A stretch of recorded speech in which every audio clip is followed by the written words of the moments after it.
Ben ritrovati sportivi siciliani, rieccoci di nuovo insieme anche per questo martedì sera con il consueto appuntamento di Penalty, tutto il calcio di cui il calcio vero non parla mai. Siamo anche tra l'altro in replica domani, mercoledì, dopo la mezzanotte. Se volete rivedere questa puntata basta visitare la pagina Facebook di Penalty e lì potrete rivedere questa e anche tutte le altre puntate sin qui trasmesse.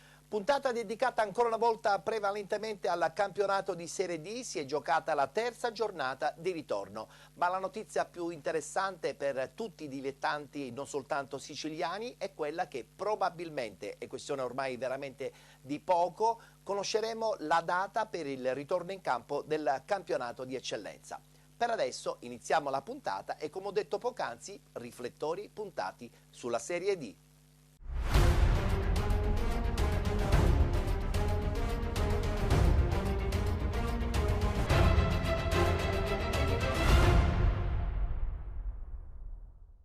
Domenica 28 di febbraio, terza giornata di ritorno, eccoli qui i risultati con il tabellino proposto come al solito dal nostro tecnico Roberto Di Marco. ACR Messina batte Rotonda 3-0, Città di Sant'Agata batte Aciriale 3-1, Dattilo batte Paternò 3-1, Allicata Biancavilla batte Licata 1-0, pareggio tra Marina di Ragusa e Cittanovese, Santa Maria Cilento Castrovillari 1-1.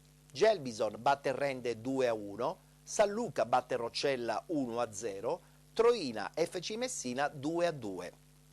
Con questi risultati eccola qua la classifica di questa terza giornata di ritorno, dove troviamo ancora in testa la CR Messina con 40 punti, 36 in salita la Gelbison, 35 per FC Messina, 32 Aciriale, 31 Licata. Con 27 punti il San Luca, Santa Maria Cilento e Dattilo 26, 24 per il Biancavilla, 22 punti per il Rotonda, Paternò e Città di Sant'Agata 21, Troina 20, Cittanovese Rende 19, Castrovillari 18, Marina di Ragusa 16, Roccella 13 punti.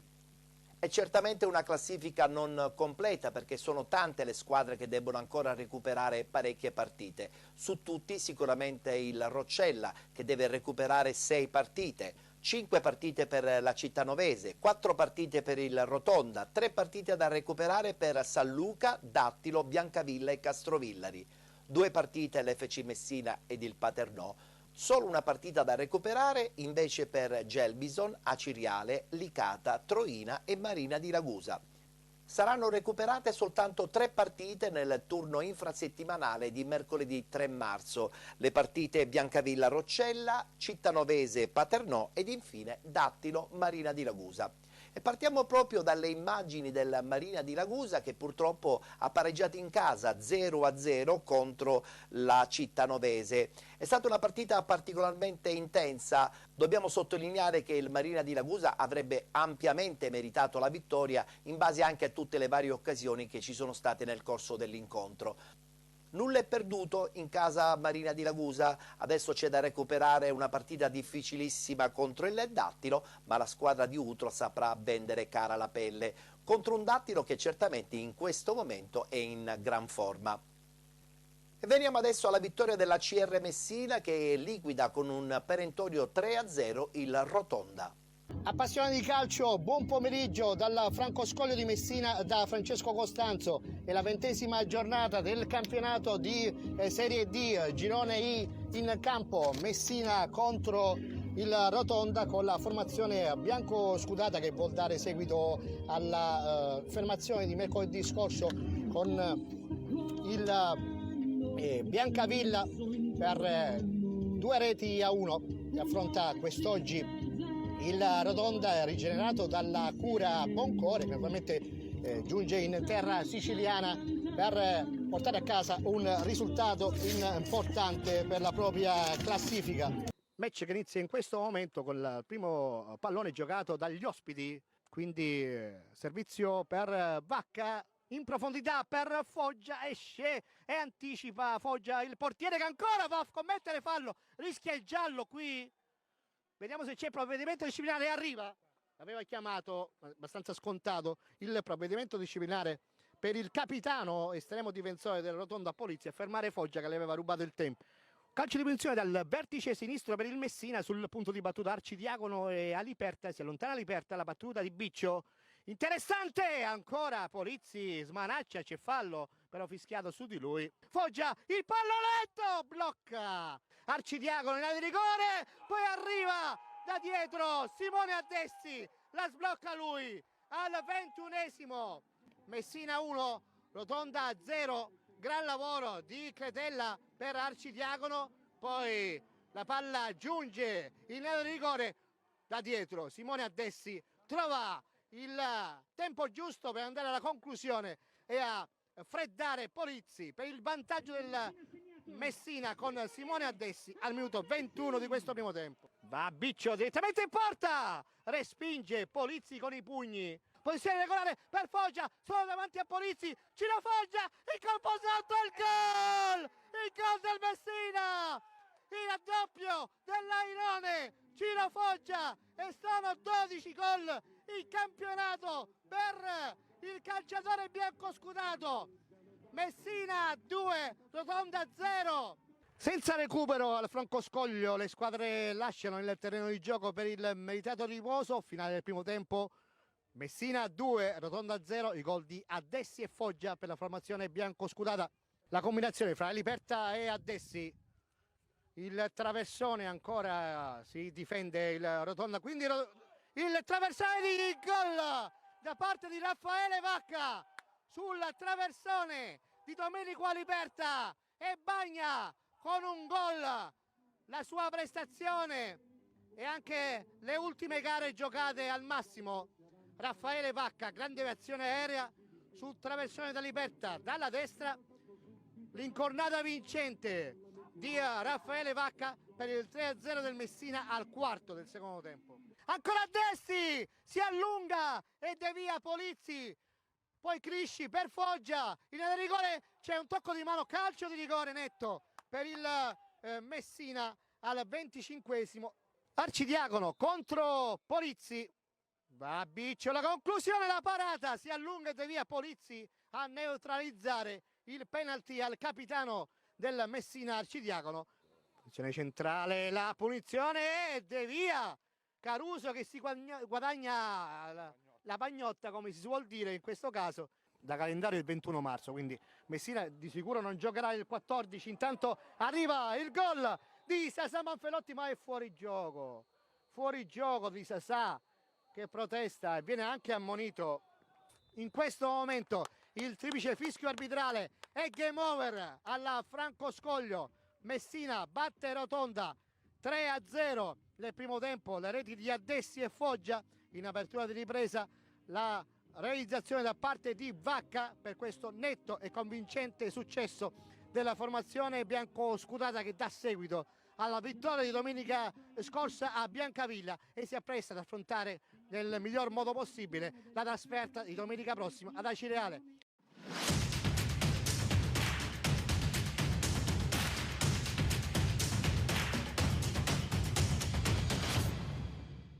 Tre punti fondamentali per la squadra di mister Novelli, anche perché domenica ci sarà lo scontro diretto a casa della Ciriale. Aciriale che tra l'altro ha già comunicato ufficialmente l'esonero di Beppe Pagana.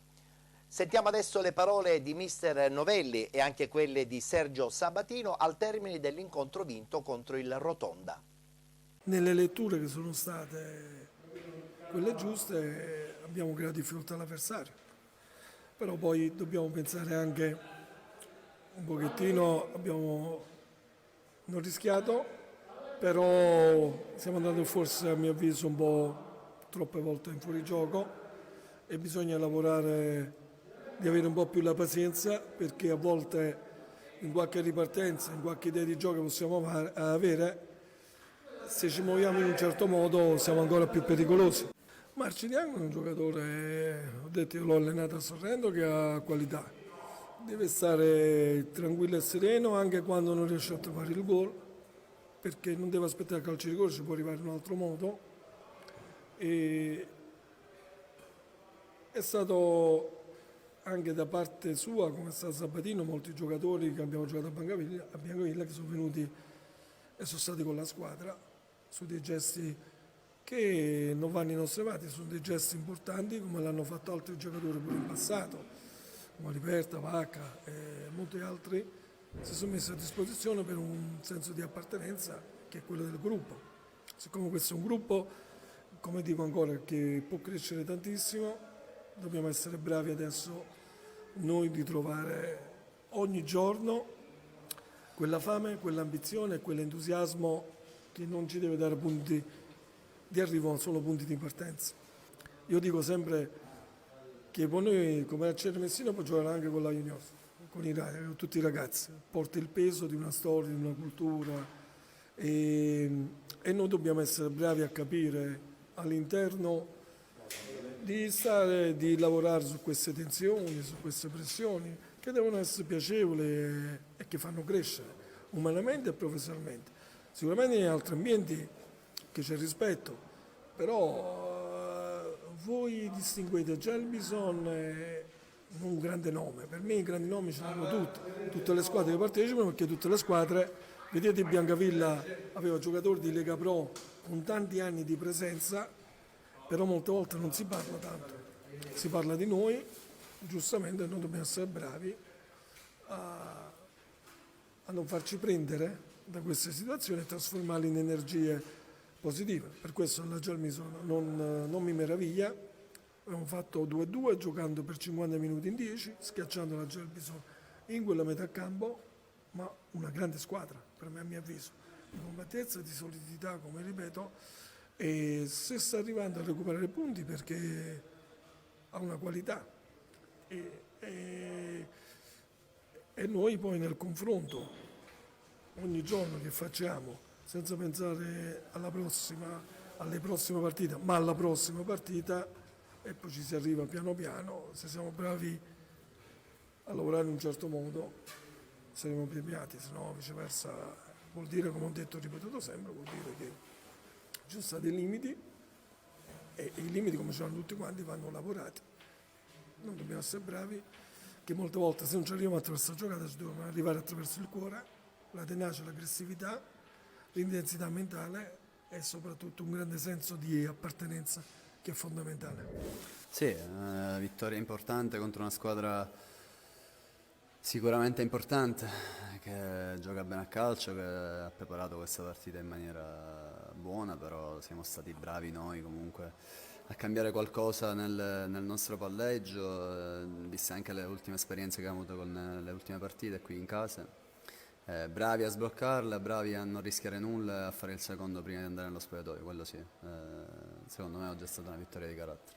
Sì, la partita dell'andata si era messa in un certo modo, anche dal punto di vista numerico eravamo sopra di un uomo, 1-0, e non siamo stati evidentemente bravi a chiuderla in quel momento, come è successo purtroppo in qualche altra partita, però poi sono partite che si sono andate a compensare con altre, magari abbiamo vinto all'ultimo e quindi nel calcio ci sta così, che sia una buona squadra non la scopro io, una squadra che ha qualche partita in meno è comunque lì, guidata da un buon tecnico. Faccio i complimenti, però oggi guardo in casa nostra e devo dire che abbiamo fatto una buona partita.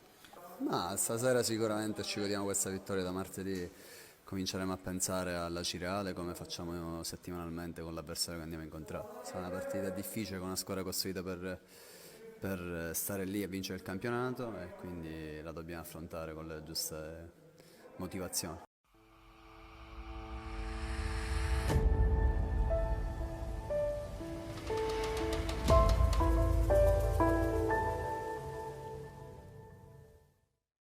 Parliamo del Dattilo, che in questo momento è senz'altro una tra le squadre sicuramente più in forma in questo girone I del campionato di Serie D. La squadra di Chianetta batte il Paternò 3-1.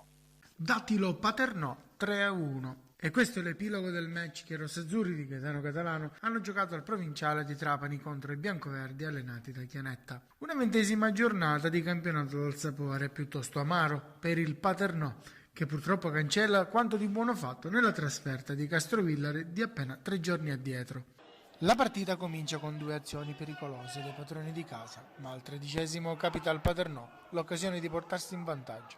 Palla al centro che Di Stefano spizzica per Truglio, che colpisce il palo. Al 28° si propone in avanti il Dattilo con Terranova che tenta la botta dalla distanza, che Cavalli è bravo a respingere. Al 32° Bonfiglio lavora un buon pallone sulla sinistra, ma il traversone finisce sul fondo, con Raia che fa buona guardia. Al 34° leggerezza dei rossazzurri, che regalano un pallone a Di Giuseppe, che lascia partire un gran tiro che si insacca alle spalle di Cavalli, che aveva leggermente sfiorato. 1-2 micidiale dei padroni di casa, che al 38° sugli sviluppi di un calcio d'angolo trovano il raddoppio con Doni. Al 42° ci prova Fabrizio Scapellati, il più vivo dei suoi, con un pallone che termina fuori di poco, mentre al 44° Ferraguto con un potente colpo di testa impensierisce Giappone che devia in corner.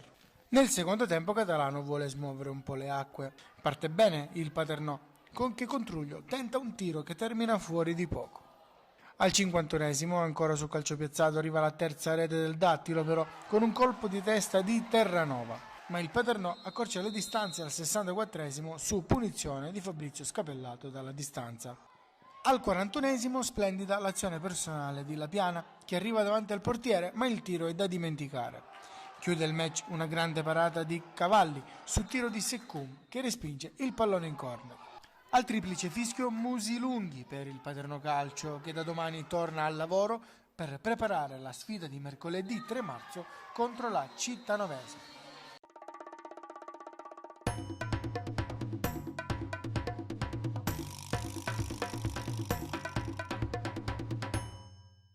La sconfitta di Trapani arriva certamente in un momento non particolarmente favorevole per la squadra di Paternò. Sentiamo l'intervista realizzata a fine partita a Franco Panitteri, direttore sportivo della squadra catanese. Sappiamo che dobbiamo lottare secondo me, fino all'ultima partita, all'ultimo minuto dell'ultima partita, quindi per cercarci di salvarci. Quindi sappiamo che la Serie D è molto difficile, quindi adesso è normale dopo la sconfitta. Siamo un po' così, un po' nervosi, però adesso abbiamo mercoledì abbiamo un'altra partita importantissima per noi, speriamo insomma, di fare il risultato.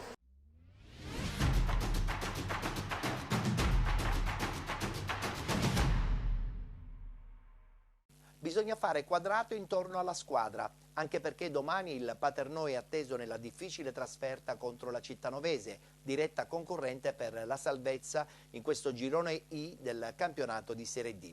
E parliamo adesso della sconfitta inaspettata interna del Licata. È finita 1-0 per il Biancavilla, con la rete vincente di Lele Catania. Greco allarga ancora per Caronia, Caronia palla sul testa, il tiro, il palo! Il palo di Caronia, si è acceso una scintilla. Ottimo il lancio per Santa Paola che controlla al limite, il cross in mezzo e c'è il gol del Biancavilla. È arrivato puntuale Catania sul cross di Santa Paola, difesa del Licata ferma e al 25esimo minuto cambia il risultato. Uno sguardo a sinistra, il rilancio per Cannavò che in anticipo lascia scorrere il pallone, poi protegge la sfera, va sul fondo Cannavò, pallone per Guarino! Calcio d'angolo, l'ha salvata Leonardi, punta Cannavò verso la porta avversaria, Cannavò al limite, il tiro, la parata di Genovese, Catalano non riesce a coordinarsi, ancora Catalano, ribattuto, pallone a Cannavò che si è defilato a destra, Cannavò contro Santa Paola, Cannavò, il tiro masticato, il cross di Caronia arretrato. Palla che arriva di nuovo all'11, pallone per Izzico che la fa prolungare per Caronia, posizione regolare, il tiro! Maltese in fuori gioco, ma cosa ci siamo mangiati? Il tiro di Iezzi è stato masticato, un tiraccio sulla palla servita da Caronia. Ancione ha un varco per tirare, prova la conclusione, alta. Il pallone in mezzo per De Luca non commette fallo, Cannavò al limite, il tiro alto.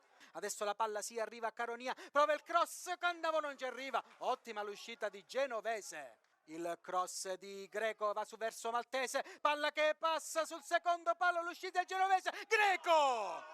Finisce qua la sfida, il Biancavilla espugna il Dino Liotta di Licata con una rete del primo tempo di Catania al minuto 25.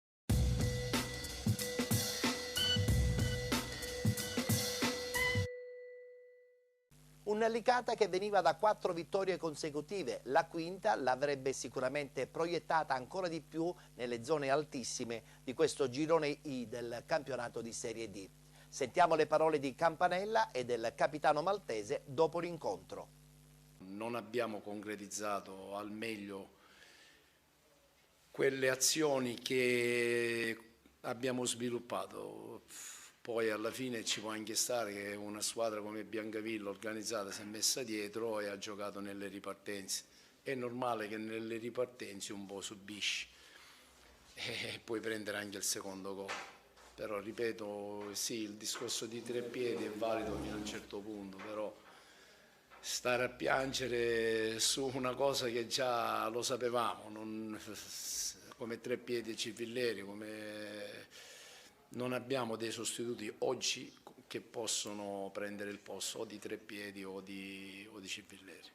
Andiamo in difficoltà, è vero, perché poi ci ostiniamo a prendere la palla e a buttarla, non si gioca così, a calcio non si gioca, a calcio si fa girare la palla, si mette la palla a terra e si gioca, è inutile che stiamo qua a parlare, diciamo che abbiamo preso il gol su un nostro infortunio perché secondo me non bisogna prendere quei gol.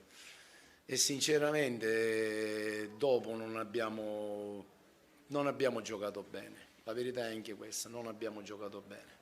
La squadra dà quello che può dare, ci troviamo in una posizione abbastanza buona, senza fare proclami, il problema è questo, se poi noi vogliamo sognare la luna è diverso. Io prima della partita gliel'ho detto, noi siamo una squadra un po' pazza, dobbiamo affrontare partita per partita, ma bisogna affrontare partita per partita concentrati, determinati e soprattutto giocare. Ci siamo lasciati prendere un po' dal nervosismo, dalla precipitazione di prendere sta palla e buttarla avanti, ma così non si gioca a calcio. Però i ragazzi sinceramente danno questo, purtroppo quando viene a mancare un perno diciamo degli 11 cosiddetti titolari, è chiaro che la squadra ne risente. Tutto qua, però non penso che sia il discorso perché siamo nei piani alti, perché con tutto rispetto avevamo un vantaggio che anche è capitato. Oggi abbiamo perso, abbiamo sempre una certa distanza e siamo sempre al quinto posto. È inutile piangere perché la Cireale ha perso, quelli hanno pareggiato, non è così. Ogni squadra, credetemi, ha la classifica che si merita. Non ce ne sono squadre che non si meritano le classifiche, perché dovrebbe essere un caso. E un caso, fino adesso non ne ho visto io squadre che sono là sopra e non meritano di stare sopra. Se noi siamo al quinto posto vuol dire che meritiamo di stare al quinto posto. Qua stiamo facendo miracoli, ma veramente, credetemi, a prescindere che c'è gente che si diverte a punzecchiare, i giocatori, ma di più l'allenatore. Ma se sono così bravi, portate un allenatore che vi piace a voi e glielo fate prendere a Licata. A me mi dà i soldi in Licata, attenzione, mi paga bene e mi paga profumatamente. Non lo so se altri allenatori devono mettere soldi per venire a allenare in Licata, perché di solito purtroppo è sempre l'allenatore che paga e dovrebbe dire tante cose. È meglio che l'allenatore sta zitto, soprattutto nella mia persona. Stiamo facendo miracoli, credetemi. L'altra volta voi in televisione avete detto bene, con questa squadra si sta facendo miracoli. Stiamo facendo miracoli perché, diciamo, nel corso di questa stagione un po' così così ne abbiamo passate, giocatori che vanno, giocatori che vengono, dalla preparazione abbiamo avuto un po', se ricordate all'andata giocavamo forse solo io, Marco e Antonio, negli 11esimi eravamo sempre gli stessi, poi ogni domenica cambiavamo, quindi non è stato facile. Quindi diciamo che abbiamo fatto qualcosa veramente di importante. Però non, come ha detto il mister, non dobbiamo fasciarci la testa e pensare partita per partita con tranquillità. Dico. Uno scivolone ci può stare, come ha detto il mister, però se diventano poi troppi non va bene. A parte che secondo me loro hanno avuto più, a parte le prestazioni, più voglia di vincere la partita, perché se guardiamo le occasioni il palo nostro e loro hanno fatto gol, quindi era una partita da pareggio. Hanno trovato il gol e poi si sono messi tutti dietro e perdevano tempo e la partita è andata via così. Sicuramente noi ci abbiamo messo del nostro perché non era il solito Licata. Abbiamo cercato di reagire, però non ce l'abbiamo fatta. Oggi è stata una giornata negativa. Volevo spronare i miei compagni a farci un po' sentire anche noi, perché loro, ti ripeto, hanno avuto forse più voglia di vincere la partita rispetto a noi. Quindi hanno vinto tutti i duelli sulle seconde palle, arrivavano sempre prima e alla fine li ha ripagati. Abbiamo archiviato la vittoria di mercoledì e pensavamo al Biancavilla. Più che altro noi vogliamo arrivare ai primi 40 punti per salvarci, poi quello che viene in più ce lo prendiamo. Più che altro c'è rabbia, perché guardando i risultati di oggi, se tu riuscivi a vincere, l'FC ha pareggiato, la Cireale ha perso, ti potevi trovare terzo o secondo addirittura senza problemi. Dispiace, però non dobbiamo facciarci la testa, perché come abbiamo fatto 5 partite con risultati positivi, ne abbiamo persa una e adesso bisogna lavorare ancora di più e pensare a domenica a Paternò, che non sarà facile. Io conosco bene il pubblico di Licata, quindi sicuramente ci avrebbe dato una spinta in più. Oggi i tifosi sono venuti ad accogliervi. Sì, ma io li sentivo anche da dietro la porta. Giustamente quello, specialmente a noi, manca tantissimo, perché sappiamo la forza che può dare il nostro pubblico. Però purtroppo dobbiamo accettare la situazione che c'è e sperare presto che si possa ritornare alla normalità.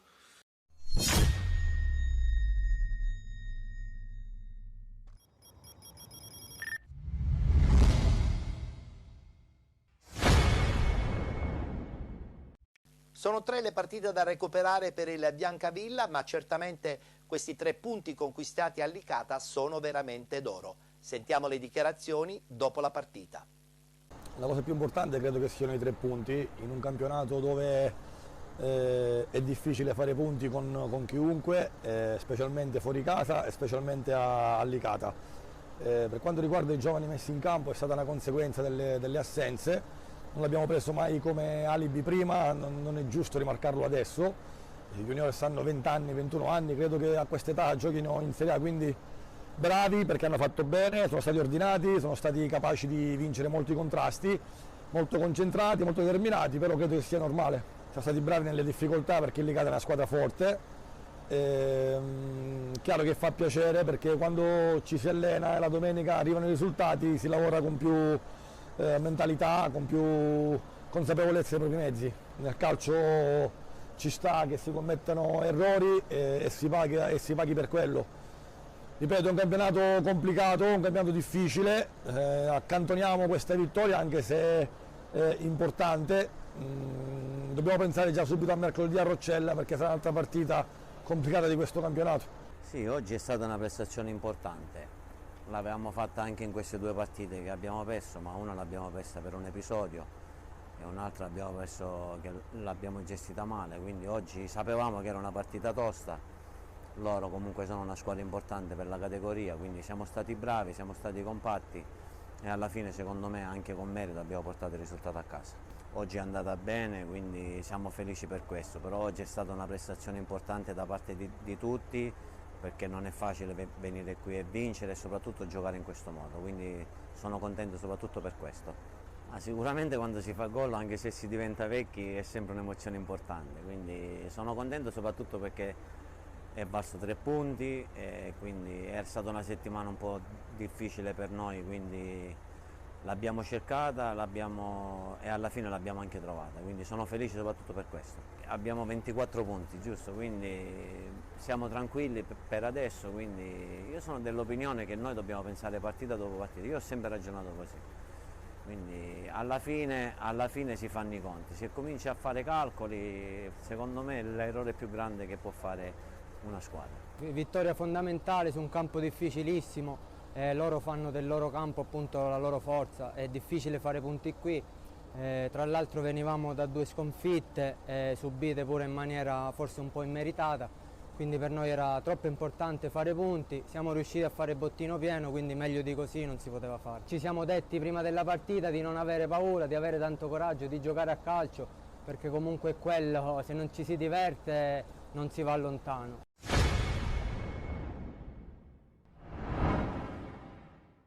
Punto fondamentale per la sua salvezza per il Castrovillari che pareggia 1-1 nel difficile campo del Santa Maria Cilento. Termina come all'andata tra Polisportiva Santa Maria e Castrovillari al Carrano. Infatti finisce 1-1, 2 calci di rigore, 1 per tempo. Il primo lo segna il Castrovillari con Emanuel al 16° del primo tempo. Il secondo, la Polisportiva allo scadere del secondo tempo con Tandara. Ancora una partita giocata dai giallorossi praticamente sempre all'attacco. Nell'unica vera disattenzione nel primo tempo i cilentani di mister Esposito, oggi in tribuna perché squalificato in panchina, guidati da mister Baldassarre, vengono puniti. La gara inizia subito con i giallorossi all'attacco. Al quinto è Tompete servito da Tandara, anticipato in uscita dall'estremo difensore del Castrovillari, praticamente il migliore in campo. Al settimo ci prova Ragosta con un tiro murato e sul successivo traversone alla fine la retroguardia del Castrovillari riesce a salvarsi. La squadra ospite al primo vero acuto passa in vantaggio, al 16° un lancio lungo a servire Fernandez che sorprende la difesa giallorossa, sandwich in area di rigore e penalty per la formazione calabrese. Dagli 11 metri parte Emanuel che segna il gol del vantaggio con Grieco che era riuscito ad intercettare la sfera. La partita scorre via senza particolari sussulti fino al 34° quando Ragosta serve Tompete, miracolo da parte di Rizzitano che salva il risultato. Allo scadere del primo tempo, al 40° punizione per il Santa Maria, la difesa del Castrovillari si salva. Poi al 41° tiro cross di Ragosta bloccato senza problemi da Rizzitano. Nella finale della prima frazione c'è un'altra bella azione della Polisportiva Santa Maria. Dopo l'uscita con i pugni di Rizzitano, infatti, i giallorossi sviluppano una manovra avvolgente, ma la formazione ospite riesce ad allontanare la minaccia e andare al riposo sul vantaggio. Nella ripresa, la Polisportiva parte subito all'attacco, Tandara sponda per Tompete e c'è ancora il miracolo di Rizzitano. Il Castrovillari resta in vantaggio. La formazione ospite ci prova al sesto con una punizione di Emanuel Svirgolamaio, ma Grieco blocca senza problemi. Al settimo il cross di Ragosta a servire Capozzoli, entrato in campo nella ripresa. L'uscita di Rizzitano evita guai peggiori. Al 16° fallo al limite dell'area di rigore su Capozzoli e la punizione con schema viene poi allontanata dal Castrovillari. Al 23° lancio di Koulibaly per Capozzoli, il controllo del numero 10 è fenomenale, poi la difesa del Castrovillari riesce in qualche modo a salvarsi. Al 25° è ancora Rizzitano superlativo su un colpo di testa di Maio a salvare il risultato e a mantenere il Castrovillari in vantaggio. Gli attacchi dei cilentani ormai si ripetono a raffica con Rizzitano costretto a vestire i panni di Superman per mantenere inviolata la porta. Poco prima della mezz'ora conclusione dalla distanza di Capozzoli e palla che termina sul fondo. Al 35° invece Maio a provarci con una conclusione dopo una bella azione. Il tiro del numero 24 è alto. Dopo vari tentativi la Polisportiva Santa Maria allo scadere guadagna un calcio di rigore, tocco con un braccio da parte di De Caro su cross di Capozzoli, calcio di rigore e cartellino rosso per il numero 6 del Castrovillari già ammonito. Dagli 11 metri parte Madalin Tandara che segna il gol del pareggio, quinta rete stagionale per l'attaccante della Polisportiva Santa Maria. Nei minuti finali i cilentani provano a rimontare il match ma non ci riescono e portano a casa un punto salendo a quota 26 in classifica.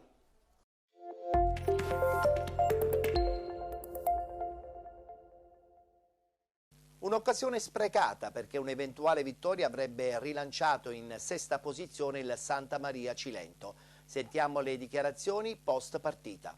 Si può trovare un'unica nota negativa appunto è proprio il dover creare molte occasioni da gol, 8-9 occasioni da gol per poterne fare uno. Non era semplice comunque dopo un ciclo di partite ravvicinato, dopo che abbiamo avuto diverse assenze, a volte 7, a volte 8, a volte 10 giocatori indisponibili, però i ragazzi, quelli che scendono in campo hanno dimostrato e dimostrano ogni volta grande carattere, grande spirito, grande voglia di lottare per il compagno come una famiglia. Ecco. Noi dobbiamo continuare con quello che è il progetto iniziale, quello di far al più presto più punti possibili, partita dopo partita e cercare di stare sempre nelle zone ecco, alte della classifica. Abbiamo preso un gol su una disattenzione nostra generale, non parlo solo a livello difensivo.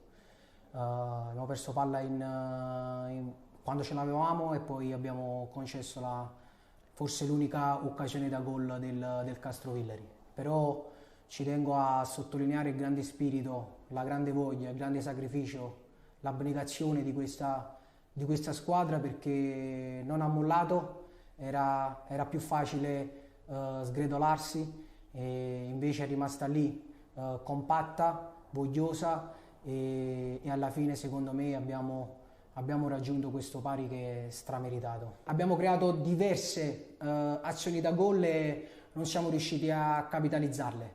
Magari in passato riusciremo a capitalizzare magari quelle pochissime occasioni da gol, come è successo in qualche partita.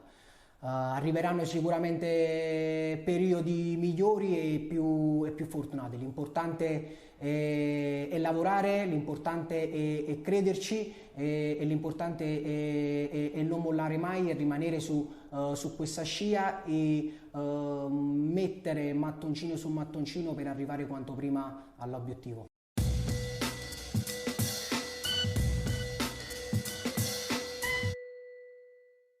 È arrivata solo nel pomeriggio la conferma dell'esonero di Giuseppe Pagana alla guida tecnica della Ciriale. Una Ciriale che domenica ha perso in malo modo anche contro il Città di Sant'Agata. È finita 3-1 per la squadra di Giampà. Guardiamo il servizio di Paolo Munafò. Allo stadio Biagio Fresina, città di Sant'Agata e Acireale si affrontano nel match valido per la 20ª giornata, terza di ritorno del campionato di Serie D Girone I. I biancoazzurri di casa vogliono tornare alla vittoria per portarsi fuori dalla zona play-out. I Granata invece, che in esterna non vincono dall'11ª giornata, tentano di accorciare il gap di 5 lunghezze dalla prima posizione, ma è il Sant'Agata a provarci subito dopo 8 minuti con Favo, l'ex di turno Ruggero, blocca in 2 tempi. Al secondo tentativo però i biancoazzurri passano in vantaggio grazie al solito Giorgio Cicirello, che con un perfetto stacco di testa anticipa in uscita l'estremo Granata, facendo così città di Sant'Agata 1, Acireale 0, gol numero 9 in campionato, il secondo consecutivo dopo quello realizzato mercoledì a Ragusa contro il Marina per il capitano sant'agatese. La rete non demoralizza comunque la formazione Granata, che tenta subito di pervenire al pareggio. Al 17esimo ci prova su calcio di punizione Rizzo, il suo sinistro finisce alto sulla traversa, ma al secondo tentativo la formazione allenata da Pagana raggiunge il pareggio quando buffa dalla destra, mentre in mezzo per Pozzebon, che anticipa in uscita il portiere Ferrara e insacca nell'angolino più lontano il pallone, che ristabilisce di fatto la parità. È 1-1 ed è anche il primo gol in maglia Granata per l'ex Bitonto, bravo qui ad anticipare l'estremo sant'agatese. Un gol che galvanizza la formazione acese, che ci prova anche su calcio di punizione, ma il destro di Cozza non crea problemi al portiere Ferrara. Così al minuto 39 il città di Sant'Agata mette la testa nuovamente fuori dal guscio e trovando un super gol di Caruso, che con una fiondata da fuori aria insacca il pallone sotto l'incrocio dei pali, riportando in vantaggio i biancoazzurri. Eurogol del numero 11, che toglie la sicura al destro, fulminando il portiere Ruggero e riportando avanti il città di Sant'Agata. Con le nostre immagini siamo già nel secondo tempo, una ripresa che si apre benissimo per i ragazzi di Mimmo Giampà, che al minuto 51 trovano il calcio di rigore quando il signor Jacobellis giudica falloso l'intervento di Silvestri su Fragapane. Senza esitazioni indica il dischetto, dagli 11 metri si presenta Giorgio Cicirello, che col mancino spiazza il portiere Ruggero, fissando il punteggio sul 3-1 per i suoi. Doppietta per Giorgio Cicirello e gol numero 10 in campionato per il capitano sant'agatese. Una rete che galvanizza ancora di più la formazione del presidente Ortoleva. Grande giocata da parte di Fragapane, che mette in mezzo Tripicchio, non arriva per questioni di centimetri. Poi però la Cireale viene fuori dal guscio, dalla sinistra parte il cross di Savonarola per la testa di Buffa, che finisce lontano dalla porta difesa da Ferrara. Ancora i Granata che insistono, Savonarola aggancia al limite dell'area e calcia a rete, ma il suo destro risulta impreciso. È un buon momento per i ragazzi di Pagana, che vanno ancora alla conclusione con il neoentrato De Felice, che si diestreggia bene in aria, ma anche qui il tiro risulta impreciso. Poi il neoentrato Franchina, che si mette in mostra con questa bella giocata, traversone in aria per Alagna, che fa da sponda per Tripicchio. Il mancino del numero 19 non inquadra il bersaglio. L'ultima occasione della partita ancora della Cireale, con questo cross messo in mezzo c'è la conclusione di Ania, che non crea problemi al portiere Ferrara. Poi c'è il triplice fischio da parte del signor Jacobellis, che sancisce la quinta vittoria in campionato dei biancoazzurri. La formazione di Mimmo Giampà sale in classifica a quota 21 e si porta momentaneamente fuori dalla zona play-out.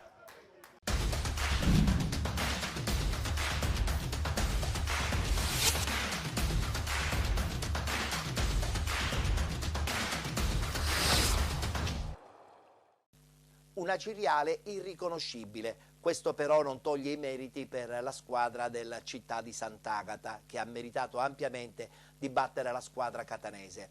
Sentiamo le dichiarazioni a fine partita di mister Giampà e anche quelle dell'autore della doppietta, ovvero Giorgio Cicirello, capitano del città di Sant'Agata.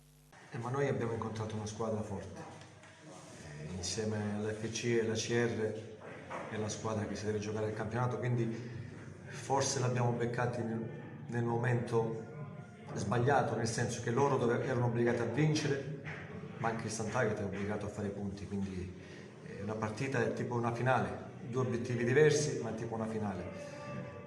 C'era da soffrire, perché quando incontri squadre che davanti hanno Pozzebon, Soirée, Rizzo, Savonarola, c'è anche determinati momenti della partita che devi soffrire, ma i ragazzi hanno sofferto con la testa, hanno dimostrato che è stato veramente un caso a Marina di Ragusa, che siamo stati anche fortunati a non perdere, però anche là per 70 minuti avevamo fatto una grande prestazione e quindi c'è da elogiare questo gruppo perché lavoriamo dal 7 gennaio, si è dovuto fare un determinato tipo di lavoro anche a livello tattico, molte cose non le avevamo provato settimane precedenti perché non puoi provare tutto in una settimana, stiamo provando varie cose, quindi loro lo mettono in campo perché è una squadra che sa giocare a calcio, quindi quando dico che noi è vero che dobbiamo rispettare l'avversario,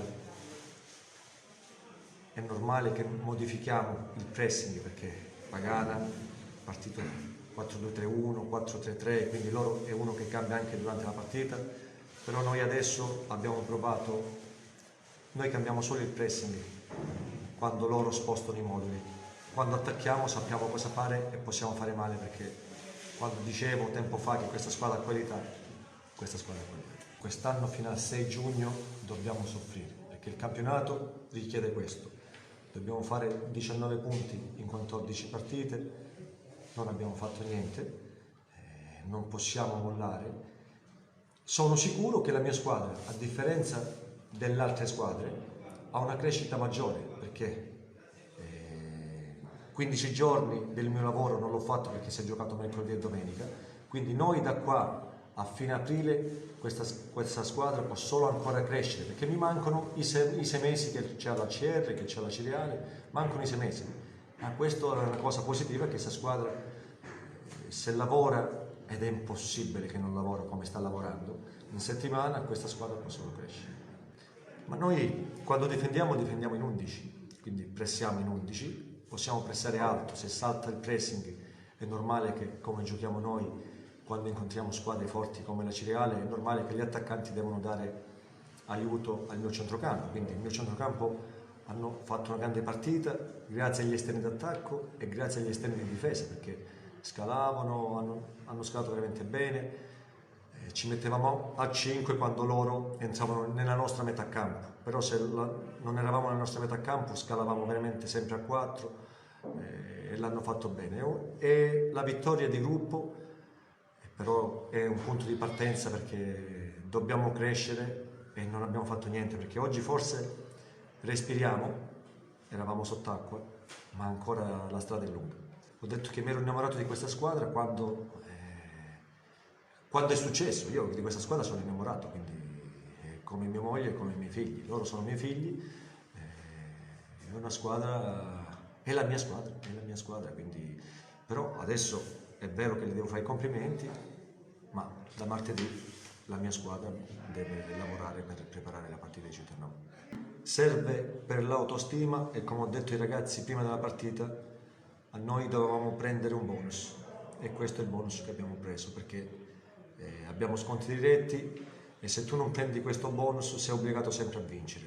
Con questo bonus ce lo possiamo giocare, siamo sempre obbligati a vincere, però ce lo possiamo giocare.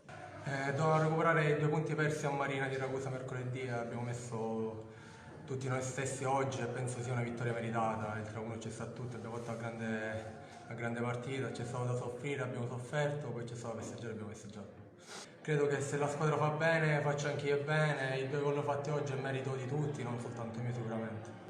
Sinceramente io non mi ricordo mai quello che faccio sull'azione, perciò non ti posso aiutare, so che ho saltato tanto, ho il terzo tempo che me lo porto dal basket sicuramente, però spero sia stato un bel gol. Fin dall'inizio del campionato secondo me dobbiamo tirare fuori qualcosina in più che stiamo tirando fuori adesso grazie al mister che veramente all'inizio settimana ci fa lavorare alla grande.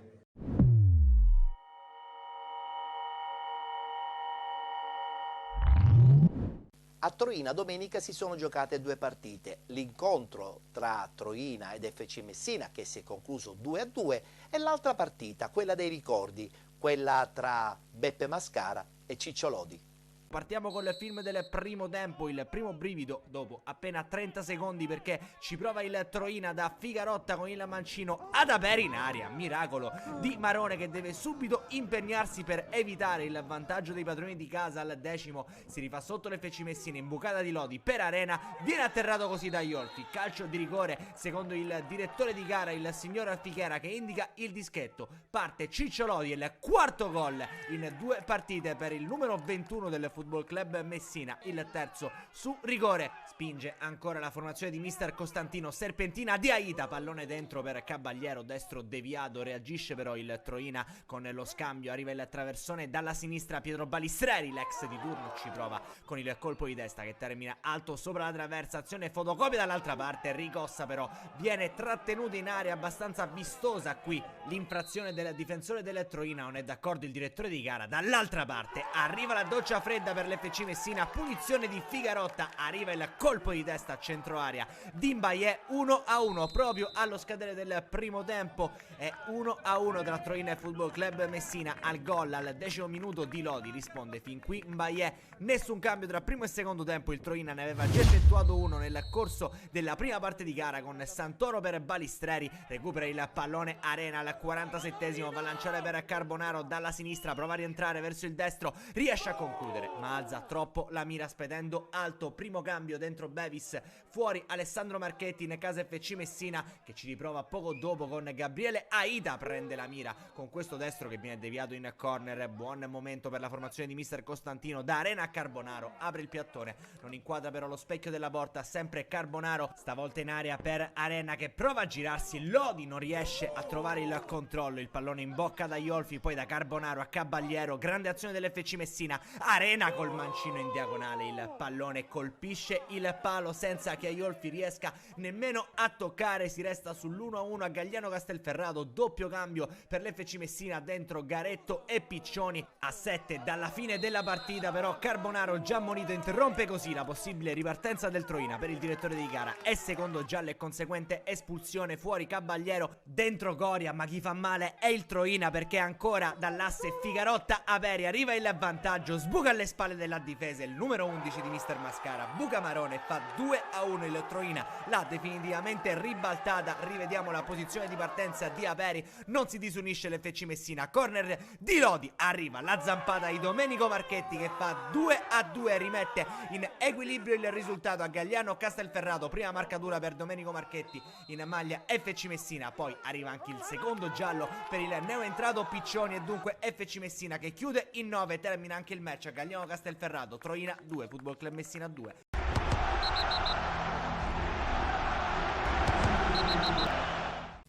Quanti ricordi con la coppia Mascara-Lodi, quanti ricordi legati ad un Catania che fu. La partita tra Troina ed FC Messina si è conclusa 2-2, però abbiamo notato come ancora le capacità di Lodi sono essenziali per una squadra come l'FC Messina. E adesso parliamo della Gelbison che continua a vincere, ennesima vittoria, questa volta in casa del Rende, è finita 2-1, adesso la squadra di mister Ferrazzoli è solitaria al secondo posto con una partita da recuperare. È stata una partita complicata, l'avevamo detto, diciamo sempre le stesse cose ma puntualmente si verificano. Abbiamo incontrato una squadra che è viva, sa metterti in difficoltà, sfrutta pienamente il campo di gioco che è qui in casa e nel primo tempo abbiamo sofferto tanto senza creare niente, ci siamo innervositi inutilmente. Nel secondo tempo è venuto fuori diciamo, la superiorità dei ragazzi, anche tecnicamente hanno fatto cose egregie su un campo difficile, ribadisco, e penso che sia una vittoria meritata perché l'abbiamo cercata e voluta, perché ribadisco quello che stiamo facendo, ci teniamo a prolungarlo il più possibile.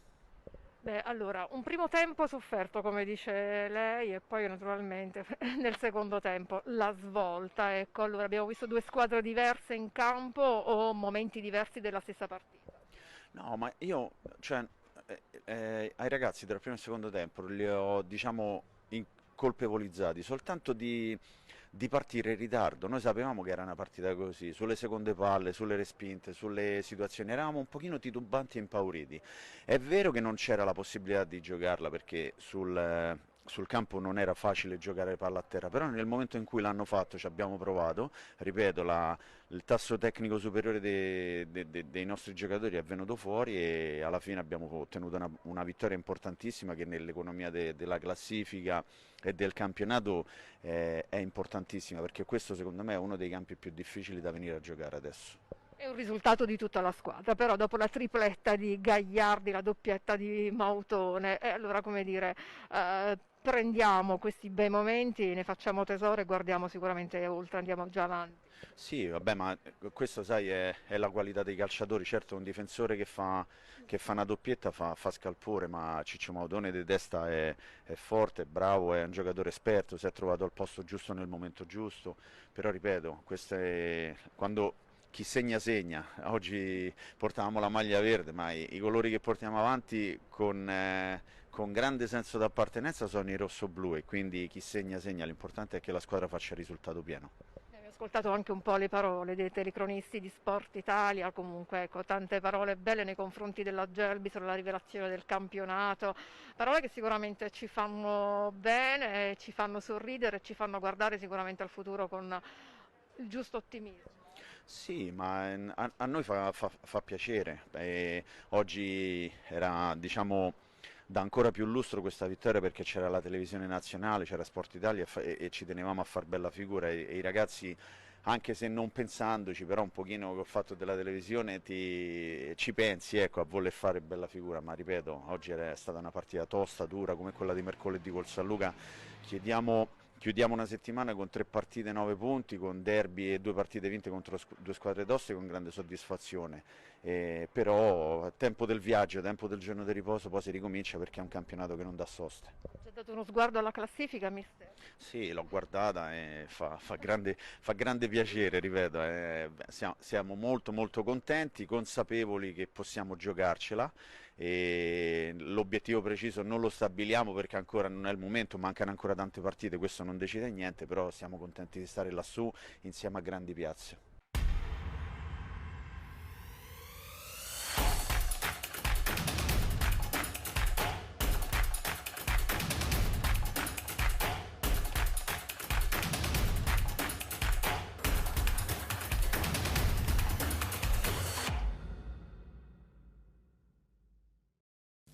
Seppur ultimo in classifica con ben 6 partite ancora da recuperare, il Roccella vende cara la pelle ovunque vada.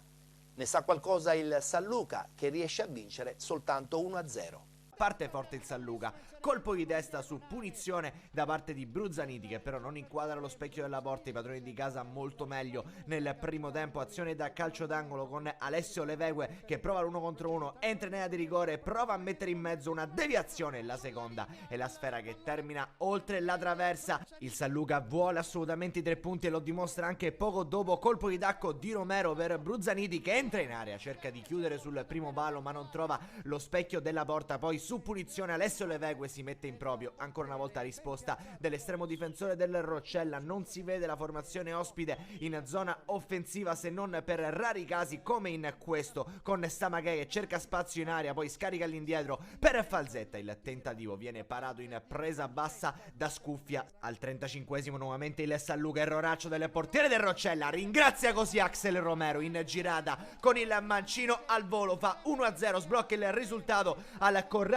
Alvaro e viene festeggiato da tutta la panchina. Termina il primo tempo allora a San Luca con i padroni di casa in vantaggio per 1-0 grazie al gol a 10 dalla fine del primo tempo di Axel Romero. Deve fare di più il Roccella in zona offensiva se vuole creare problemi a Scuffia. Nella ripresa nessun cambio da una parte e dall'altra, si parte con gli stessi 22. Il San Luca che va ad impostare la prima azione offensiva, ma l'attacco pericoloso è del Roccella, addirittura dal rinvio. Poi c'è il colpo di testa di Samaghe, alla fine la sfera arriva sulla sinistra per Alessandro Carrozza, che cerca così di impegnare Scuffia, risponde col piedone il portiere ex di giornata. Il Roccella deve difendersi dal corner del San Luca, qui la sfera rimane in area di rigore. Bruzzaniti, grandissima la sua giocata in mezzo a 3, Bruzzaniti avrebbe meritato un po' di fortuna in più, ma la sfera viene chiusa dalla difesa del Roccella. Poi un cross dalla sinistra di Malerba, colpo di testa di Samaghe che alza però un po' troppo la mira. Arrivano anche i cambi in casa San Luca, prova mister Cozza con la dinamicità del numero 15 Mariano Nagore, che fa il suo ingresso in campo al Corrado Alvaro. Il Roccella però vuole il pari a tutti i costi, ancora un cross di Malerba sul secondo palo. Alla fine la sfera arriva al calciatore del San Luca, la deviazione una seconda, si difende con tutti i suoi effettivi la formazione di mister Cozza, che qui reclama perché sul lancio per Bruzzaniti il numero 11 scavalca anche il portiere e deposita in rete, ma c'è posizione di fuorigioco secondo la terna arbitrale. Questo è il momento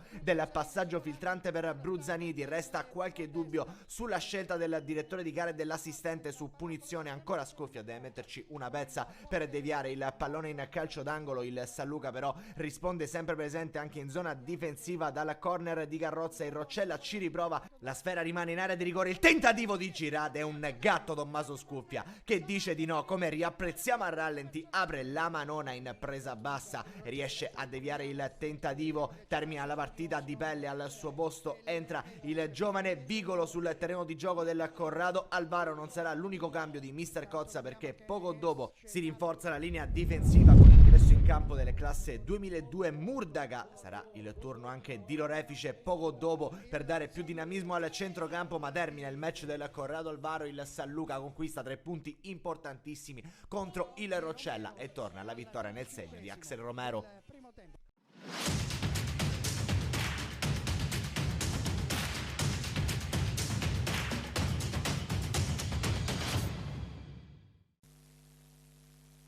Con questa vittoria la squadra dello squalificato Cozza raggiunge la 6ª posizione in classifica nel girone I del campionato di Serie D.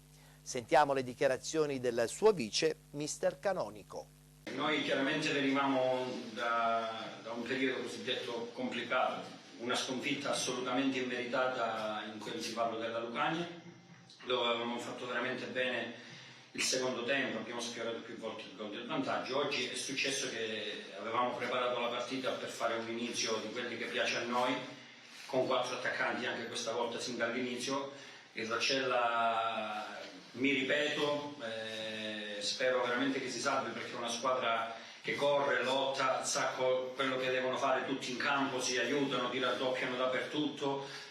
Col mister in settimana noi lo sapevamo che sarebbe stata dura, perché il Roccella ha vinto 3 partite fuori casa, non una, 3, e in Serie D 3 partite fuori casa, se non hai organizzazione non le vinci.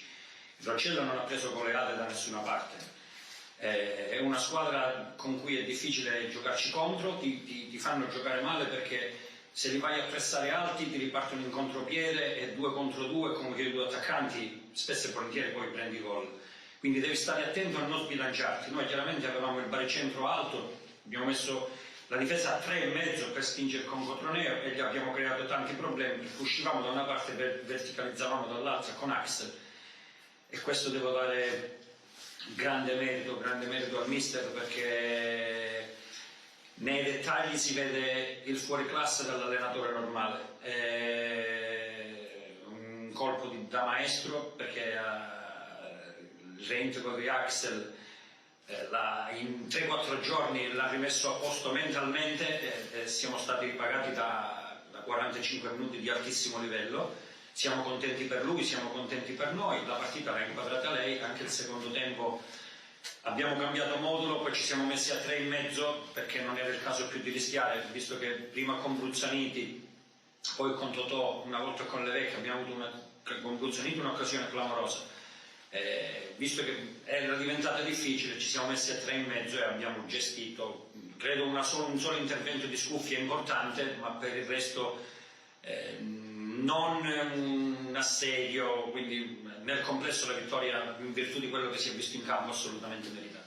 Noi abbiamo notato, perché tutte le partite, una volta che sono finite, le analizziamo secondo per secondo, direi fotogramma per fotogramma. Noi abbiamo l'attitudine, questo ci è stato dato dal mister dal primo momento, di andare ad attaccare sempre la partita, però spesso e volentieri poi ne paghiamo le conseguenze, perché andiamo ad attaccare, poi gli avversari ci fanno un'occasione, come è avvenuto a Palla del Lucani, e prendiamo gol. Non è successo una sola volta, negli ultimi periodi è successo più volte, quindi adesso quando ti fai male poi ci vai a sbattere con la testa.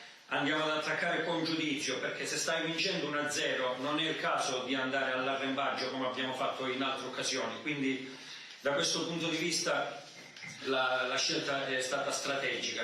Per quanto riguarda Axel, ribadisco quello che ho detto poc'anzi, è stata una scelta ponderata, voluta. Il ragazzo, devo dire, gli devo fare i complimenti pubblicamente, è venuto veramente carico a 1000, questo gli fa onore. Col mister abbiamo discusso 5 minuti, abbiamo capito che era a posto con la testa. Giovedì, venerdì e sabato nella rifinitura abbiamo visto che andava a 2000 e non abbiamo aspettato altro, anche perché qui lui è dal primo minuto di 4 anni fa che era qui. E io più di tutti gli altri ho chiesto al gruppo storico, e permettetemi prima di rispondere all'ultima domanda di fare un ringraziamento pubblico alla vecchia guardia, in particolar modo al capitano Carbone, perché gli ho chiesto di serrare le fila, perché questa era una settimana difficile, perché qualora non avessimo vinto oggi si sarebbe fatta veramente difficile.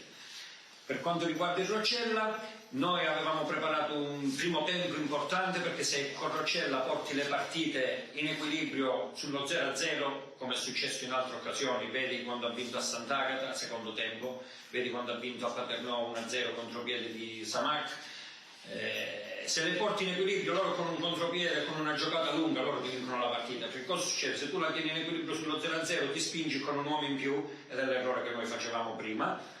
Loro ti ripartono in contropiede, sono veloci e ti fanno gol. La gara è stata preparata con giudizio, con attenzione, con determinazione, e ripeto, è stato fatto un patto importante che oggi sapevamo, dovevamo a tutti i costi, senza se, senza ma, vincere la partita.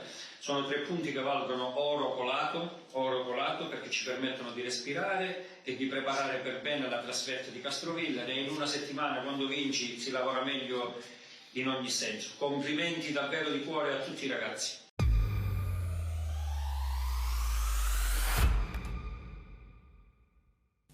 Mercoledì 3 partite da recuperare e poi di nuovo tutti in campo domenica 7 marzo. Questo è il tabellino degli incontri. Biancavilla Marina di Ragusa, Cittanovese Città di Sant'Agata, Castrovillari San Luca, Aciriale ACR Messina, FC Messina Santa Maria Cilento, Gelbison Troina, Paternò Licata, Roccella Dattilo, Rotonda Rende.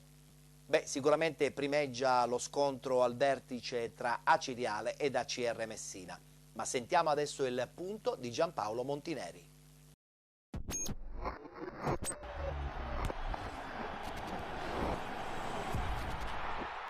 Ciao Penalty, ciao Ettore, un saluto dal Monti, il blogger nella sua rubrica dedicata alla serie di marzo.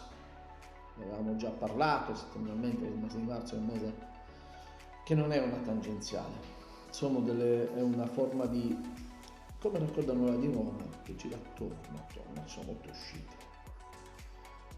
E hanno fatto anche la terza corsia e pensano di fare una sopraelevata, perché il traffico è tanto. Il traffico che c'è da Aciriale è notevole. Un po' il nervosismo che palesano i risultati, che palesano anche a questo punto anche i rapporti interni, è inutile che ci si nasconde. Scusate, ma io ho cambiato il taglio, quindi cerco di capire come mettere giù. E c'è l'esonero o comunque un concordato di distacco, perché attenzione, esonero, dimissioni sono sempre quei termini dai cavilli, però di comune accordo Pagano non allena più la Aciriale. Comune accordo che fu respinto una settimana fa e che è da un mese che è fuoco e fiamme nell'andazzo della stagione della Aciriale. Fuori casa la Aciriale non ha fatto punti nell'ultimo mese e mezzo, dentro casa ha fatto sempre punti, solo un pari con il Rotonda, e ci può stare. Però qualcosa non è andato a prescindere. Certo, a un certo punto sono spuntate anche le dichiarazioni di Ali come patrono, l'invisibilità tangibile di presenza, così la dico io, che onestamente ha un po' ripetuto quello che aveva detto a Siracusa, ma è messo lì, partecipa attivamente alla gestione economica, quindi c'è e non una presunta. Paga Pagana, perché è facile esonerare l'allenatore. Molti giocatori sono andati via e tanti altri sono arrivati. Questo mercato folle così lungo ha squilibrato un pochino. E forse il vero mercato non c'è stato mai, perché diciamo il mercato calciatori è quello che ti permette di puntellare ciò che hai di buono o nel caso di migliorarlo. È arrivato Pozzebon, Rizzo si è mantenuto, è arrivato un giocatore difensore centrale dal nord, sono tutti impegni. Ora cambia l'allenatore, ma chi sarà l'allenatore che dovrà sostituire Peppe Pagana? Ma poi è solo un allenatore il problema? Perché è un allenatore ambizioso che non si è mai nascosto. Lui ha sempre detto al sottoscritto: se tu mi fai la domanda sono due le cose, o ti rispondo con verità oppure non mi siederò mai a confrontarmi. Nel bene e nel male, cioè, ci vuole anche questa cosa per conoscersi meglio e per far capire chi sei, per dare dimostrazioni. Gli episodi del calcio hanno danneggiato oltremodo l'allenatore, soprattutto fuori casa, perché purtroppo la continuità dei numeri gli hanno fatto capire che è colpevole, ma presunto però. Io dico è presunto, perché la sconfitta nasce da fattori anche individuali tecnici. E se hai dei giocatori che non migliorano o che dei giocatori che in alcune cose le soffrono, che fai? E allora chi ha avallato? L'allenatore? Il sì, perché attenzione, l'allenatore poi dice ok, tu mi dai questo, io li alleno, tanto mi dai, sono sotto contratto. Però spesso l'allenatore non è mai ascoltato, l'allenatore fa richieste di pretese importanti. Anche l'allenatore di terza categoria vuole vincere il campionato e anche l'allenatore di terza categoria ti chiederà Ronaldo, Messi e quant'altro, però non sempre è così. E allora?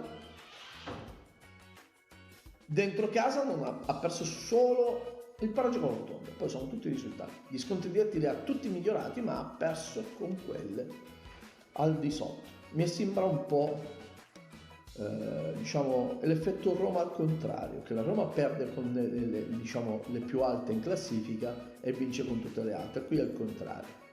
Certo, è la condizione di distacco, pur avendo una partita da guadagnare, è battere la CR Messina, ma poi vincere il recupero e poi non deve più perdere nella speranza che tutte le altre in tutto il girone d'andata non facciano un punto.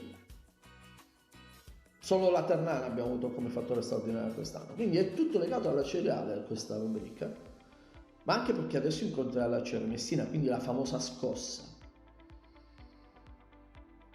paga l'allenatore. Questa volta vi posso dire che di comune accordo anche qualcun altro dovrebbe sganciarsi, perché non è sempre colpa dell'allenatore, non è sempre colpa del lavoro fatto in settimana, perché poi in campo vanno i giocatori e sugli errori individuali con chi ce la prendiamo? Con l'allenatore? E la Cereale ha troppi episodi di errori individuali, soprattutto nelle partite fuori casa. Io ho sempre imparato il calcio dagli allenatori, spesso magari criticandoli, ma allo stesso tempo sono uomini soli che non riescono mai ad andare in fuga. Uno ci è riuscito quest'anno, Cristiano Lucarelli. Quindi significa che devi vivere delle feroci battaglie e guerre nella tua carriera per poter poi avere il momento cruciale. E quindi magari Peppe Pagana, mi permetto di dire, deve uscire fuori da questo cerchio geografico, da questo settore, da questo insieme di fattori che in questi 3 anni, 4 anni gli hanno permesso di avere la possibilità di allenare Lega Pro, di avere la continuità in Serie D, ma credo anche che forse è meglio cambiare casa, luogo geografico di calcio, perché gli allenatori sono nomadi già di base, territoriali non lo saranno mai, e un bene o male si capirà dopo di questa cosa, ma come tanti allenatori che vengono facilmente cambiati, vengono facilmente messi diciamo, dentro la graticola a bruciare lentamente o addirittura ad essere una spezia perfetta. C'è la CR Messina e la Ceriale è chiamata comunque a giocarsi le carte, perché ancora la famosa matematica gli dice che tutto può accadere, ma quello che stiamo vedendo è che le inseguitrici non sono in grado di stare al passo di chi guida la classifica. Perciò aspettiamo adesso questi giorni, che saranno assolutamente convulsivi, ok? Deglutire velocemente, anche con un po' di raucedine, perché è così. La Ceriale cambia allenatore e la classifica dice che ha perso anche una posizione. Ci sono sempre quei 4 punti che il Messina tiene a prescindere sulle inseguitrici. Si ferma l'FC Messina e scende anch'essa di uno scalino. A questo punto che facciamo? Puntiamo bene sulla Gerberson, che ad oggi è la miglior squadra del girone, sia per quantità di punti in continuità, sia per organizzazione in campo. Perciò la Gerberson ha fatto il vero calciomercato. Ma si finirà, perché adesso c'è lo svuotamento dalla Serie D all'eccellenza, perché 5 marzo è la giornata top. Abujac ha già lasciato il Marina di Ragusa, è ritornato a Giarra. Molti faranno questo andate a ritorno. Quindi chi soffrirà? Le squadre che stanno peggio, non le squadre che stanno meglio. Saluto dal Monti. Io per il momento sono seduto su una sedia rotante.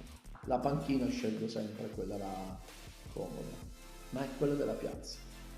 La piazza, ho già detto, no Peppe Pagano alle Cereali. Ci vediamo presto, ciao Gol TV, ciao Ettore. Brutto mestiere dell'allenatore. Ciao!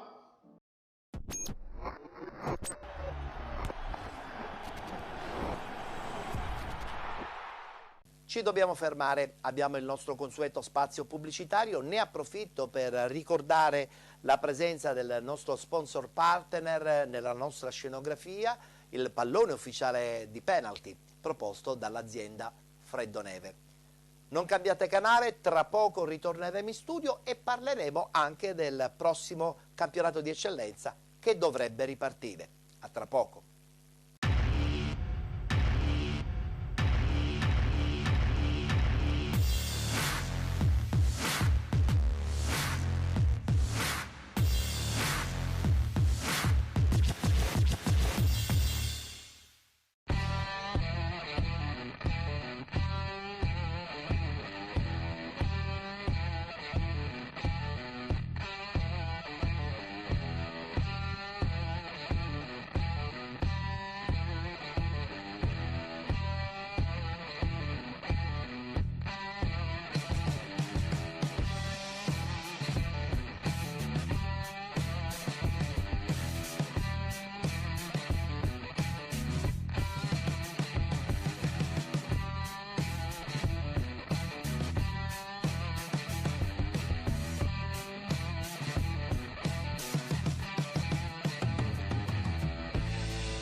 Plurimpresa eroga servizi per la gestione del capitale più importante, le persone. Ogni anno in tutta Italia oltre 1500 aziende e 20.000 fra candidati e lavoratori si affidano alla nostra consulenza. Realizziamo progetti su misura in ambito di ricerca e selezione, formazione professionale ed universitaria, tirocini, somministrazione di lavoro, privacy, welfare, certificazione linguistica ed informatiche. Affidati ai professionisti della consulenza su misura. Plurimpresa, sempre al lavoro, per il vostro lavoro.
Eccoci rientrati in studio, telespettatori di Gold 78 HD, canale 78 del digitale terrestre, una nuova puntata di Penalty che inauguriamo in questa sua seconda parte con un redazionale su questo benedetto campionato di eccellenza che dovrebbe ripartire. Incrociamo le dita.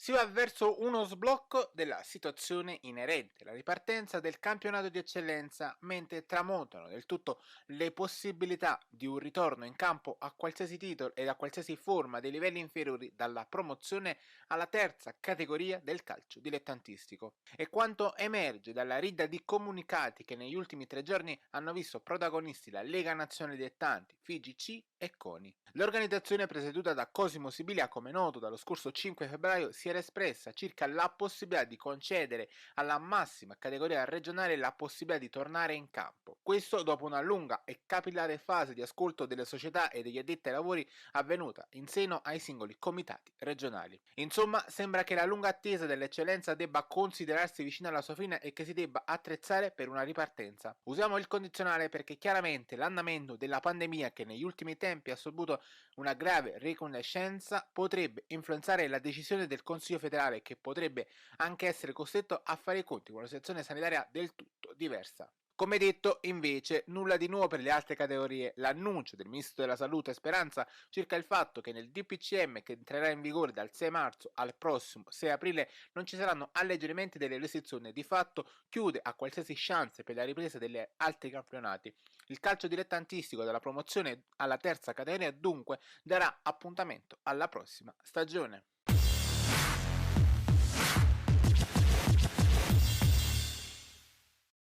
Molte squadre di eccellenza sono ritornate ad allenarsi, molte squadre addirittura hanno già presentato i nuovi acquisti per il ritorno in campo prossimo. Sentiamo le parole del direttore sportivo Merola dell'Aci Sant'Antonio. Sì, salve a tutti, ci ritroviamo oggi come primo giorno anche perché ancora a livello ufficiale non ci possiamo allenare, stiamo facendo a livello individuale anche per ritrovarci, per vederci anche in faccia, per di nuovo riprendere, spero, tra virgolette, la vita normale. E sì, domani c'è un appuntamento importante al CONI che penso che dovremmo rettificare la nota del livello nazionale dell'eccellenza, quelle che hanno proposto l'ND, e poi ci saranno i FOMART che poi ogni regione adeguerà, dipende il presidente che hanno nella regione.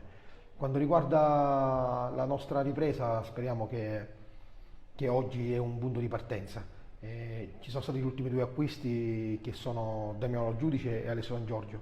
È andato via per motivi di lavoro Angelo Mascali, forse anche Stefano Porto perché per gli orari non può allenarsi, quindi ci lasciano questi due giocatori che per noi erano fondamentali. Però abbiamo preso altri due giocatori che secondo me abbiamo aumentato il livello tecnico e tattico. La Città Antonio ha dimostrato ancora una volta organizzazione e serietà. Noi sabato scorso, noi società, col presidente, con il vicepresidente Dadì, con la Zafame, con il direttore generale, abbiamo fatto una riunione e abbiamo capito che è meglio di quest'anno è provarci.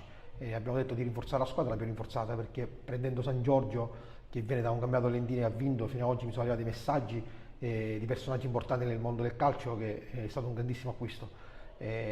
Damiano Giudice si parla da solo perché i suoi numeri sono a livello di eccellenza e Serie D sono invidiabili, quindi è un segnale forte che ha dato la società, che quest'anno a questo punto, che il format che sulla carta dovrebbe essere, ci proviamo anche noi, vogliamo essere là fino alla fine, poi se non ci riusciamo ci rendiamo l'anno prossimo. Però a questo punto la società ha dato un segnale forte sia al mondo del calcio e a questo torneo. Che la Città Antonio c'è e lo sta dimostrando.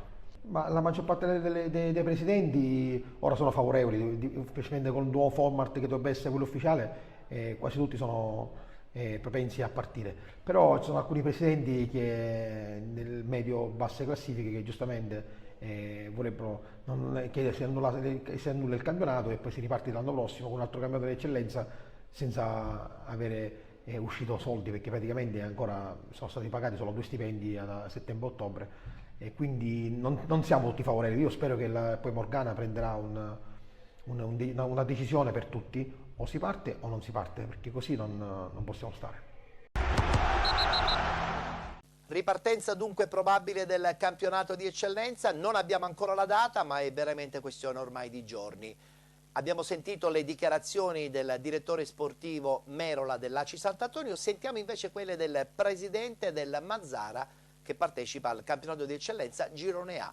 Ringrazio veramente l'assessore di nuovo Vito Belladello che è stato squisitissimo e gentilissimo in mettersi subito in moto per questa cosa e quindi di conseguenza iniziamo appunto da lunedì pomeriggio 2 settimane di ritiro, perché logicamente la preparazione in questi 4 mesi è andato a benedirsi, quindi il nostro grande preparatore attico, il professor Luppino, assieme all'enduraggio e allo staff del mister di Romarino, iniziano la propria preparazione per cercare tutti assieme appunto di riavere nuovamente quella preparazione dignitosa appunto per ripartire nuovamente quando sarà il campionato.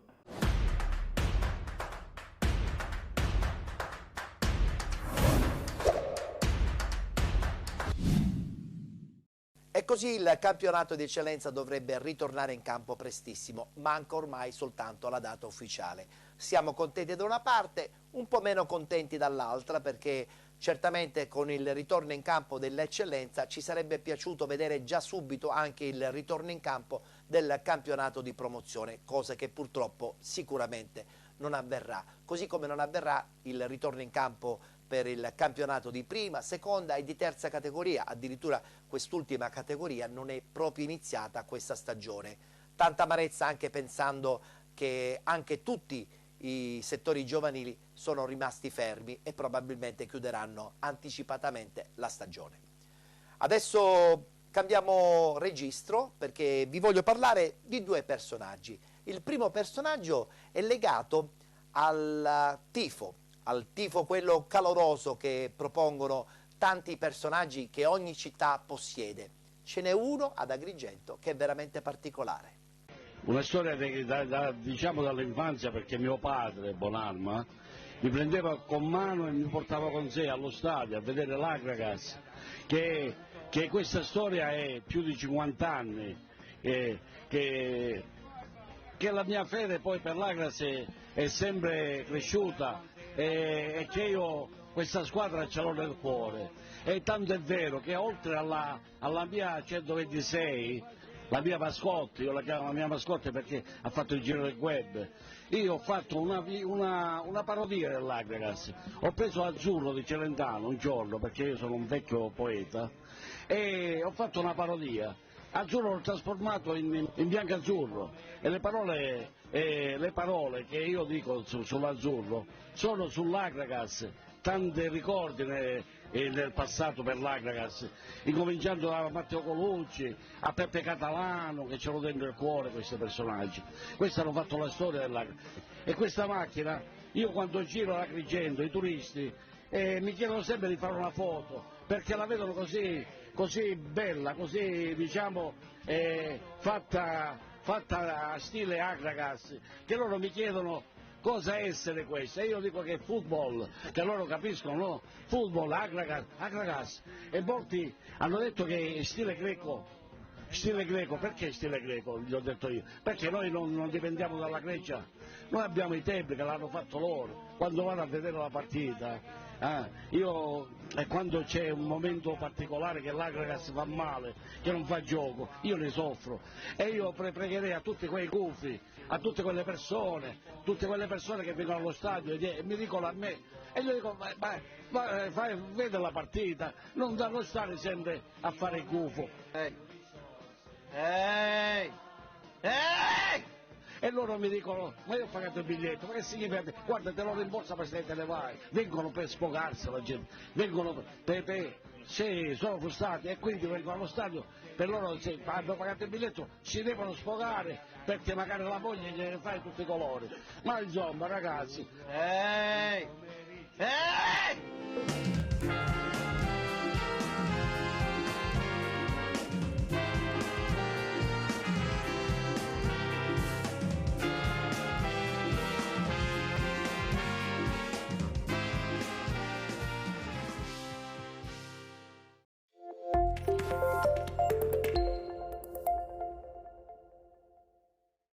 Ogni città ha un suo tifoso doc. Il tifoso doc di Agrigento è sicuramente Mario Passarello. E adesso vi voglio parlare di un altro personaggio legato al mondo del calcio siciliano. Parliamo di Carmelo Impellizzeri. La scorsa settimana, in occasione del ricordo della scomparsa avvenuta 26 anni fa di Giuseppe Impellizzeri, figlio di Carmelo Impellizzeri, proprio a Troina si è svolta una cerimonia in ricordo appunto del giovane Giuseppe, alla presenza tra l'altro del sindaco Fabio Venezia e anche del presidente del Troina, la signora Allegra. È stata anche un'occasione per ricordare i trascorsi con la casacca del Troina di Carmelo Impellizzeri, sia da calciatore che da allenatore. Con le storie di due personaggi legati al mondo del calcio siciliano abbiamo chiuso la puntata odierna della nostra trasmissione che ritornerà su Gold 78 HD, canale 78 del digitale terrestre, naturalmente martedì prossimo. Vi voglio ricordare anche che questa puntata la potete seguire on demand sulla pagina Facebook di Penalty e anche sul sito www.orizzonteспort.it per tutti gli amici calabri. Naturalmente salutiamo la presenza del pallone ufficiale della stagione 2021 di Penalty, il pallone offerto dalla nostra azienda sponsor partner Freddoneve, e vi diamo appuntamento alla prossima settimana.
Believe nasce da una mia idea nel 2016, il nome stesso lo dice, Believe in inglese vuol dire crederci.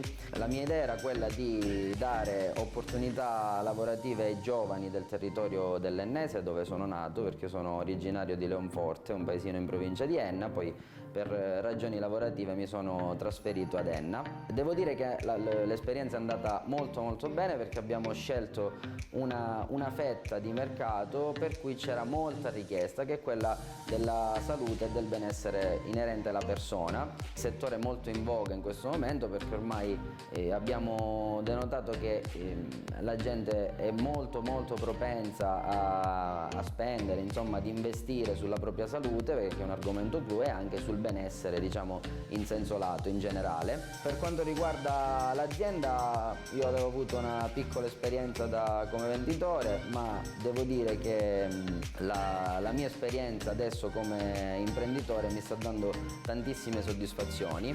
Believe adesso vanta più di 350 collaboratori in tutta la Sicilia, 20 filiali, insomma siamo un po' sparsi, riusciamo a coprire tutto il territorio siciliano.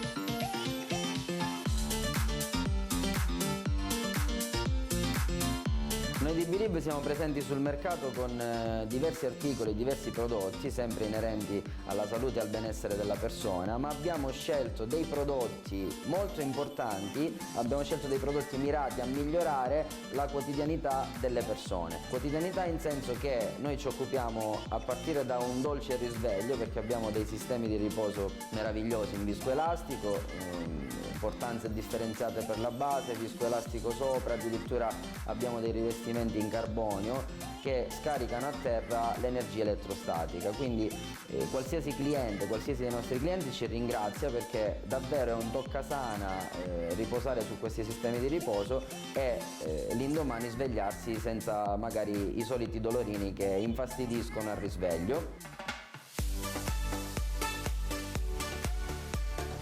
Un altro settore in cui siamo specializzati è quello del trattamento acque.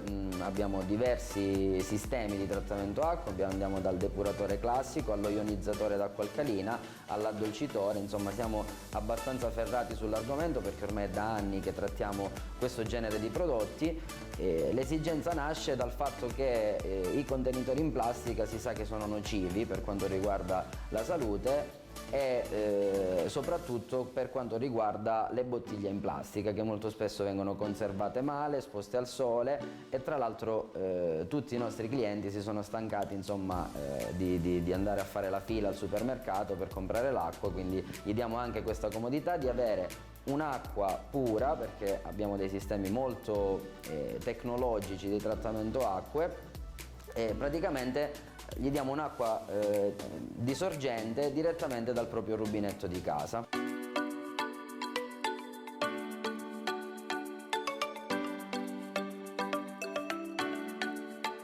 Uno dei prodotti di punta dell'azienda Believe, tra l'altro una novità perché è un prodotto molto attuale, è uno ionizzatore d'aria. Lo ionizzatore d'aria ha la funzione di ripulire un po' l'aria da tutti gli agenti nocivi e dai contaminanti di superfici, un prodotto facendocelo fare con tutte le caratteristiche migliori di tutti i prodotti che abbiamo visto in giro. Ha un rilevatore di particelle incorporato, un rilevatore di qualità dell'aria, 8 velocità, un timer, una modalità notturna, una modalità silenziosa, e ormai, come tutte le apparecchiature diciamo moderne, ha la possibilità di essere smart, insomma può essere manovrato anche da dispositivi cellulari tramite wifi, quindi qualcosa di eccezionale, e credo che questo sarà il nostro prodotto più venduto nei prossimi tempi, perché è molto attuale viste le varie emergenze Covid e quant'altro. Ormai abbiamo capito che anche l'aria che respiriamo è fondamentale.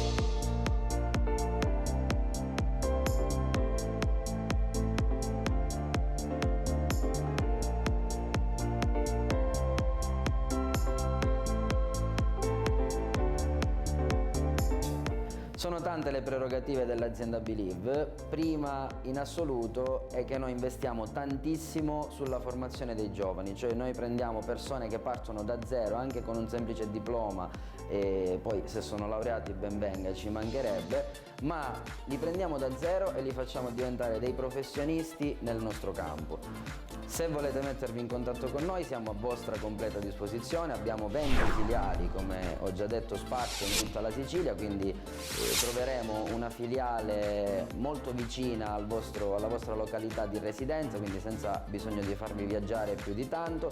Comunque noi investiamo tantissimo sui giovani e sulla formazione, anche investendo preziose risorse economiche, perché crediamo che avendo un prodotto di altissima qualità, avendo dei prodotti meravigliosi come i nostri e avendo dei consulenti e dei collaboratori eccezionali, noi potremmo fare assolutamente il salto di qualità. La cosa bella della nostra azienda è che il giovane viene seguito dal primo all'ultimo giorno, viene affiancato da un tutor nella fase iniziale, i corsi di formazione sono retribuiti dalla nostra stessa azienda, e la cosa più bella in assoluto è che diamo l'opportunità di fare carriera all'interno dell'azienda stessa. Si parte da semplici consulenti, quindi da venditori, ma diamo l'opportunità di aprire una filiale in franchising con la nostra azienda, come le 20 che sono già aperte, a costo zero, quindi è un'opportunità imprenditoriale a costo zero, visto che al giorno d'oggi molti giovani provano ad aprire le proprie attività commerciali, ma investendo molti soldi e quindi partendo, insomma, con un bilancio in negativo. Noi diamo l'opportunità, per quello che riguarda l'apertura degli uffici, pensa a tutto l'azienda Believe, quindi il giovane si trova anche in uno stato d'animo, in uno stato di entusiasmo che lo porta sicuramente ad avere dei risultati migliori.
Una domenica di campionato a forti tinte biancoscudate. La 20ª giornata premia la CR Messina che consolida la vetta del girone I. La formazione di Novelli supera nettamente Rotonda con il punteggio di 3-0 e lancia un segnale alle inseguitrici. Ci pensa Dessi ad aprire le marcature prima del 12° sigillo stagionale di Ciro Foggia, sempre più capocannoniere del raggruppamento. Nella ripresa Bacca chiude i conti sigillando il tris. Alle spalle della capolista risponde presente la Gelbison che sale al secondo posto. I campani vincono in rimonta sul difficile campo del Rende. Calabresi in vantaggio grazie alla rete sul calcio di rigore di Ferchini. Nella ripresa però si scatena Maudone che sigla la doppietta decisiva. Mezzo passo falso invece per l'FC Messina che non riesce ad ottenere la terza vittoria consecutiva. I giallorossi impattano per 2-2 in casa del Troina, chiudendo in 9 uomini. Al rigore iniziale di Ciccio Lodi risponde l'incornata vincente del difensore Mbaye. Nella ripresa Averi fa sognare la squadra di Mascara prima del pari definitivo ad opera di Domenico Marchetti. Domenica amara per Acireale e Ligata che chiudono la zona playoff. Savanarola e compagni vengono travolti al viaggio Fresina dal Sant'Agata, 3 punti salvezza fondamentali per i biancazzurri che si portano in vantaggio con Cicirello. Ci pensa Pozzebon a pareggiare i conti, ma Caruso ed ancora Cicirello su rigore sigillano il match.